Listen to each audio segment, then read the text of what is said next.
Hello everyone, welcome to my YouTube channel. আজি আমি এইটো ভিডিঅ'ত চেপ্টাৰ 1 ৰ অনুশীলনী 1.3 ৰ যেটা কোৱেশ্চন আছে এই কোৱেশ্চন কেইটা সলভ কৰিম।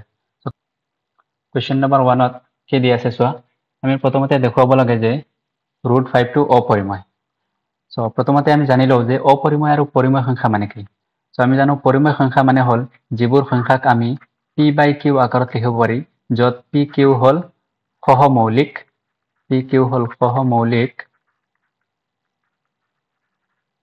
আৰু q not equals to 0 এইটো হল পৰিমেয় সংখ্যাৰ ডেফিনেশন। এতিয়া সহমৌলিক মানে কি? সহমৌলিক মানে হল যি দুটা সংখ্যা সাপোজ p আৰু q সহমৌলিক তেতিয়া হলে p আৰু q ৰ সাধাৰণ উৎপাদক only 1 এ থাকিব, বেলেগ আৰু একো নাথাকে। সাপোজ ধৰা 3 আৰু 5 সহমৌলিক হ'ব। 3 আৰু 5 ৰ সাধাৰণ উৎপাদক only 1 এ আছে, বেলেগ আৰু একো নাই। 3 কেনেকৈ লিখিব পাৰো 1 into 3 আৰু 5 ক কেনেকৈ লিখিব পাৰো 1 into 5। সো সাধাৰণ উৎপাদক only 1 আৰু একো নাই। তাৰ মানে 3 আৰু 5 সহমৌলিক। সহমৌলিক মানে মনত ৰাখিবা যে যিবোৰ সংখ্যাৰ সাধাৰণ উৎপাদক only 1 তাক সহমৌলিক বুলি। সো এইটো হল পৰিমেয় সংখ্যাৰ ডেফিনেশন। এতিয়া অপৰিমেয় সংখ্যা মানে হল যিবোৰ সংখ্যাক আমি p/q আকাৰত লিখিব নোৱাৰি সেইবোৰক অপৰিমেয় সংখ্যা বোলে।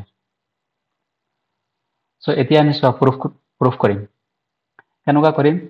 আমি প্ৰথমতে ধৰিম যে √5 টো পৰিমেয়। সো আমি লিখিছো যে বিৰুদ্ধভাৱে ধৰা হল যে √5 টো পৰিমেয় সংখ্যা।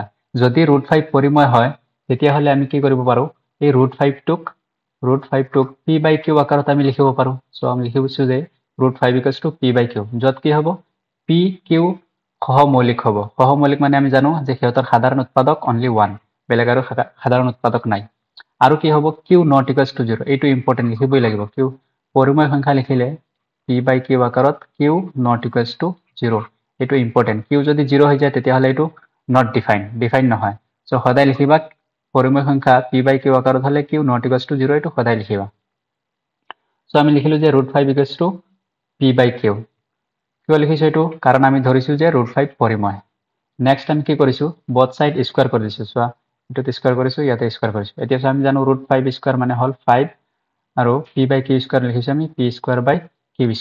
ইয়াৰ পৰা আমি কি লিখিব পাৰো চোৱা q স্কয়াৰ টো ইয়াৰ লগত মাল্টিপ্লাই কৰি দিছো, পূৰণ কৰি দিছো। সো 5q² আমি পালো p²। এতিয়া চোৱা সাপোজ ধৰা ইয়াত চোৱা 5 into 3 = কিমান 15।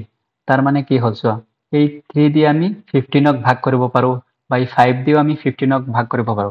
সেম এইটোক ধৰা 5 into q² = কি আছে p² আছে। তাৰ মানে এই 5 দি p² ভাগ কৰিব পাৰো। ইয়াৰ লগত কম্পেয়াৰ কৰা এই 5 দি আমি p² ভাগ কৰিব পাৰো আৰু q² দি p² ভাগ কৰিব পাৰো।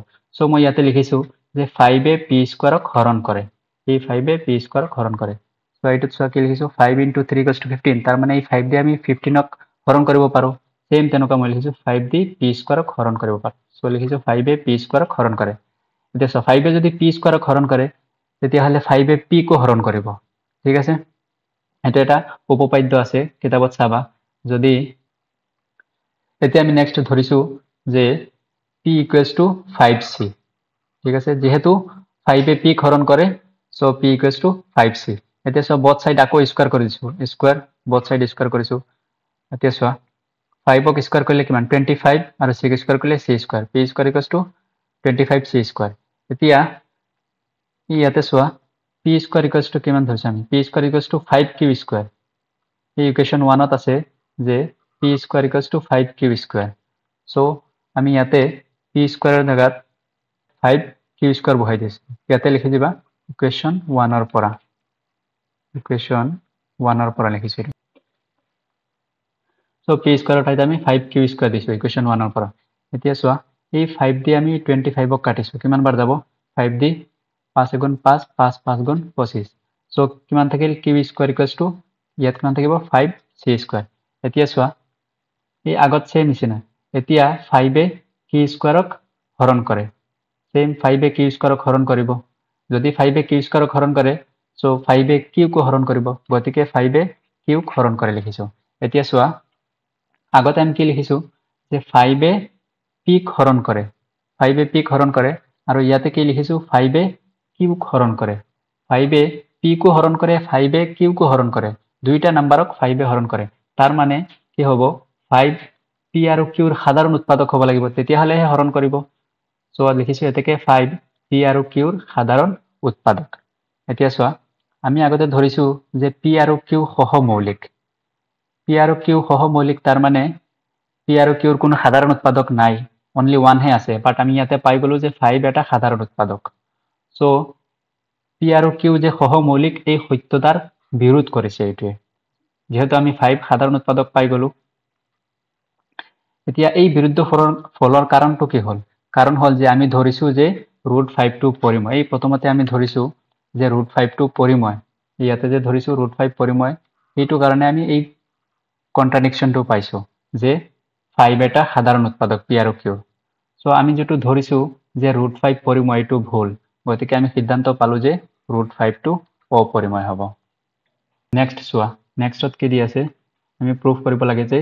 3 + 2 √5 অপৰিময় সেম আমি আগৰভাৱে ধৰিম যে বিৰুদ্ধভাৱে ধৰা হল যে 3 + 2 √5 পৰিময় আমি ধৰিছো যে এইটো পৰিময় যদি এইটো পৰিময় হয় তেতিয়াহলে আমি এইটো p/q আকাৰত লিখিব পাৰো যত p q সহমৌলিক আৰু q ≠ 0 এতিয়া আমি কি কৰিছো √5 টোক ৰাখিছো আৰু 3 এইটো সাইডত লৈ গৈছো +3 আছে এইটো সাইডত গলে -3 হ'ব তাৰ পিছত কি কৰিছো এইটো লসাগু লৈ লসাগু হ'ব q সো q ৰ মাজত 1 বাৰ 1 * pp মাইনাস ইয়াৰ তলত 1 আছে 1 q ৰ মাজত q বাৰ q * 3 হ'ব 3q সো এটা হ'ব p - 3q/q এতিয়া 2 ইয়াত পূৰণ হৈ আছে এইটো সাইডত আহিলে তলত হৰণ হৈ যাব সো √5 ইয়াতে থাকিব অনলি আৰু কি থাকিব ইয়াতে p - 3q/2q এতিয়া চোৱা এই যেটো p q 2 আৰু 3 এইবোৰ কি হল অখণ্ড সংখ্যা ঠিক আছে অখণ্ড সংখ্যা যদি এইবোৰ অখণ্ড সংখ্যা হয় তেতিয়াহলে p - 3q/2q এটা পৰিমেয় সংখ্যা হ'ব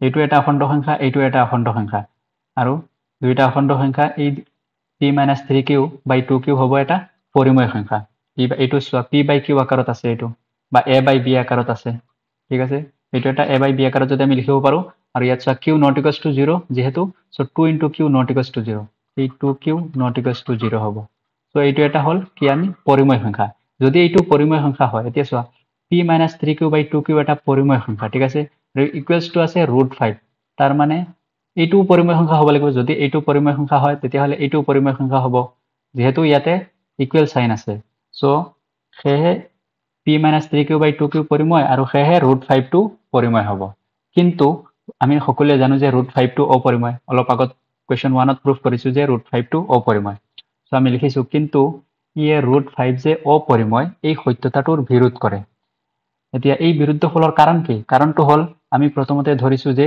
3 + 2 √5 টো পৰিমেয় সেইটো কাৰণে আমি এই বিৰুদ্ধ ফলটো পাইছো সো ইয়াতে আমি লিখিছো যে এই বিৰুদ্ধ ফলৰ কাৰণ হল যে আমাৰ ধাৰ্য 3 + 2 √5 পৰিমেয় গতিকে আমি কি সিদ্ধান্ত পালো যে 3 + 2 √5 টো অপৰিমেয় হ'ব কাৰণ যদি আমি পৰিমেয় ধৰো তেতিয়াহলে আমি এটা কন্ট্ৰাডিকশন পাইছো যে √5 টো পৰিমেয় হৈ যাব কিন্তু আমি সকলোৱে জানো যে √5 টো অপৰিমেয় সো 3 + 2 √5 অপৰিমেয় হ'ব এটো হল 2 নম্বৰৰ সলিউশন তাৰ পিছত চোৱা কোৱেশ্চন নম্বৰ 3 চাম 3 ৰ 1ত দিছে আমি প্ৰুফ কৰিব লাগে 1/√2 অপৰিমেয় সো সেম আমি ধৰিছো আগৰ নিচিনা বিৰুদ্ধভাৱে ধৰা হল 1/√2 পৰিমেয় ঠিক আছে 1/√2 পৰিমেয় এতিয়া চোৱা যদি 1/√2 পৰিমেয় হয় তেতিয়াহলে আমি কি কৰিব পাৰো 1/√2 p/q আকাৰত লিখিব পাৰো সো 1/√2 আমি লিখিছো p/q যত pq সহমৌলিক আৰু q ≠ 0 এইটো লিখিবলৈ নাপাহৰিবা ইম্পৰ্টেন্স লাইন তাৰ পিছত চোৱা আমি কি কৰিছো √2 ইয়াৰ লগত মাল্টিপ্লাই কৰিছো √2 * p কিমান হ'ব √2p আৰু q * 1 কিমান হ'ব q এতিয়া চোৱা ইয়াত p পূৰণ হৈ আছে এইটো সাইডত আহিলে হৰণ হ'ব সো √2 ক ৰাখিছো আৰু q/p হল এতিয়া চোৱা q আৰু p দুইটা কি অখণ্ড সংখ্যা তাৰ মানে q/p হ'ব কি এটা পৰিমেয় সংখ্যা q/p হ'ব q/p এটা পৰিমেয় সংখ্যা যদি এইটো পৰিমেয় সংখ্যা হয় তাৰ মানে ইকুৱেল সাইন আছে তাৰ মানে √2 পৰিমেয় সংখ্যা হ'ব left hand side equals to right hand side দিয়া আছে যদি এইটো পৰিমেয় সংখ্যা হয় তেতিয়াহলে এইটো পৰিমেয় সংখ্যা হ'ব সো আমি লিখিছো যে গতিকে q/p পৰিমেয় আৰু সেয়ে √2 পৰিমেয় এতিয়া আমি সকলোৱে জানো যে √2 অপৰিমেয় সো লিখিছো যে কিন্তু ইয়ে √2 অপৰিমেয় এই সত্যতাৰ বিৰোধ কৰে আৰু এই বিৰুদ্ধ ফলৰ কাৰণ কি বিৰুদ্ধ ফলৰ কাৰণ হল যে আমাৰ ধাৰ্য 1/√2 পৰিমেয় আমি এই যে প্ৰথমত ধৰিছো বিৰুদ্ধভাৱে আমি ধৰিছো যে 1/√2 পৰিময় এই বিৰুদ্ধভাৱে এইটো ধৰাৰ কাৰণে আমি এই যে √2 পৰিময় সংখ্যা এই এটা কন্ট্ৰাডিকশন পাইছো সো আমাৰ ধৰাটো অশুদ্ধ সো গতিকে আমি সিদ্ধান্ত পালো যে 1/√2 অপৰিময় তাৰপিছত 2 নম্বৰত কি দিছে সেম 2 নম্বৰত দিয়া আছে যে আমি প্ৰুফ কৰিব লাগে 7√5 অপৰিময় সো আমি বিৰুদ্ধভাৱে ধৰা হল যে 7√5 পৰিময় ইয়াৰ পৰা যেহেতু পৰিময় সো আমি 7√5ক p/q আকাৰত লিখিব পাৰো যত p/q সহমৌলিক আৰু q ≠ 0 এতিয়া 7 ইয়াত পূৰণ হৈ আছে এইটো সাইডত আহিলে হৰণত যাব সো √5ক ৰাখিছো আৰু এইটো কি হল p/7q এতিয়া চোৱা p আৰু q অখণ্ড সংখ্যা আৰু 7 অখণ্ড সংখ্যা সো এইটো p/7q এটা পৰিময় সংখ্যা হ'ব যদি এইটো পৰিময় সংখ্যা হয় তাৰ মানে √5 পৰিময় সংখ্যা হ'ব কাৰণ ইয়াত ইকুৱেলিটি সাইন আছে এইটো পৰিময় তাৰ মানে এইটো পৰিময় হ'ব সো গতিকে p/7q পৰিময় আৰু সেয়ে √5 পৰিময় কিন্তু আমি সকলোৱে জানো যে √5 অপৰিময় সো লিখিছো কিন্তু ইয়ে √5 অপৰিময় এই সত্যতাৰ বিৰোধ কৰে আৰু এই বিৰুদ্ধ ফলৰ কাৰণ কি হ'ল যে আমাৰ ধাৰ্য আমি যে প্ৰথমত ধৰিছো 7√5 পৰিময় এই ইয়াতে যে এইটো ধৰিছো সেইটো কাৰণে আমি এই বিৰুদ্ধ ফলটো পাইছো যে √5 পৰিময় কিন্তু আমি জানো যে √5 অপৰিময় সো গতিকে আমি সিদ্ধান্ত পালো যে 7√5 অপৰিময় হ'ব তাৰপিছত কোৱেশ্চনটো চোৱা তাৰপিছত কোৱেশ্চনত দিছে 6 প্লাছ √2 অপৰিময়টো প্ৰুফ কৰিব লাগে সো আমি ধৰিছো যে বিৰুদ্ধভাৱে ধৰা হল যে 6 প্লাছ √2 পৰিময় সংখ্যা বিৰুদ্ধভাৱে আমি ধৰিছো যদি এইটো পৰিময় সংখ্যা হয় তেতিয়াহলে আমি এইটোক 6 প্লাছ √2 p/q আকাৰত লিখিব পাৰো সো আমি p/q আকাৰত লিখিছো যত p/q সহমৌলিক আৰু q ≠ 0 এতিয়া চোৱা আমি √2ক এক সাইডত ৰাখিছো আৰু +6 আছে এইটো সাইডত গলে -6 হ'ব সো √2 এইটো যদি আমি p/q -6ক সিম্পলিফাই কৰো এইটো পাম q লসাগু হ'ব q ৰ মাজত 1 বাৰ 1 * p মাইনাস আছে মাইনাস দিছো আৰু ইয়াৰ তলত 1 আছে 1 * q q বাৰ যাব q * 6 তাৰ মানে 6q এইটো হ'ব p - 6q/q এতিয়া চোৱা 6 এটা অখণ্ড সংখ্যা q এটা অখণ্ড সংখ্যা q এটা অখণ্ড সংখ্যা তাৰ মানে এই যেটো আছে p - 6q/q এইটো হ'ব এটা পৰিমেয় সংখ্যা গতিকে p - 6q/q এটা পৰিমেয় সংখ্যা আৰু সেয়ে √2 পৰিমেয় যেহেতু ইয়াত ইকুৱেলিটি সাইন আছে এইটো পৰিমেয় তাৰ মানে এইটো পৰিমেয় হ'ব লাগিব